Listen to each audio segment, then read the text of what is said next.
I hid the stolen $5 million inside the blinds. But before I could finish hiding it, I heard someone coming back. Frightened, I quickly rolled the blinds up. When the boss walked in with his bodyguard, I pretended to clean the window like nothing had happened. I thought my plan had worked. But to my surprise, the boss went straight to check the safety. When he opened it and saw the money was gone, he immediately suspected that I had stolen it. Where's the money? What money? I don't understand. Since I refused to admit it, Tony ordered the bodyguard to search for me. But to Tony's surprise, the bodyguard didn't find anything on me. I thought I could finally leave. But Tony suddenly called the surveillance room. He wanted to check the footage from that day. Then he told the bodyguard to pull down all the blinds. I was terrified my plan would be exposed. When the bodyguard reached the window where I hid the money, the blinds suddenly got stuck. Seeing that Tony decided to pull it himself, I shut my eyes tight thinking I was about to be caught. But just then, someone came in delivering the surveillance footage. Tony stopped what he was doing, turned around, and started watching the video.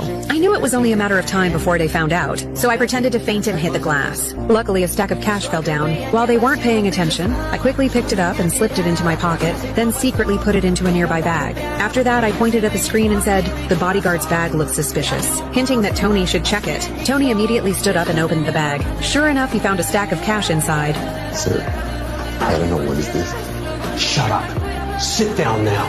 Then Tony told me I could leave first, but the rest of the money was still inside. So as I was leaving, I deliberately broke the blinds. Then I apologized and said I'd take them for repair. That's how I managed to smuggle the money out. But to my shock, when I got home that night, Tony and the bodyguard were already waiting for me. It turned out Tony had already seen everything from the surveillance footage. Just as he was about to punish me, he suddenly noticed there were photos of him in my house, and next to him in the photo was his old partner. But that man had been killed by Tony long ago. Realizing this, Tony demanded to know my relationship with him. He's gone.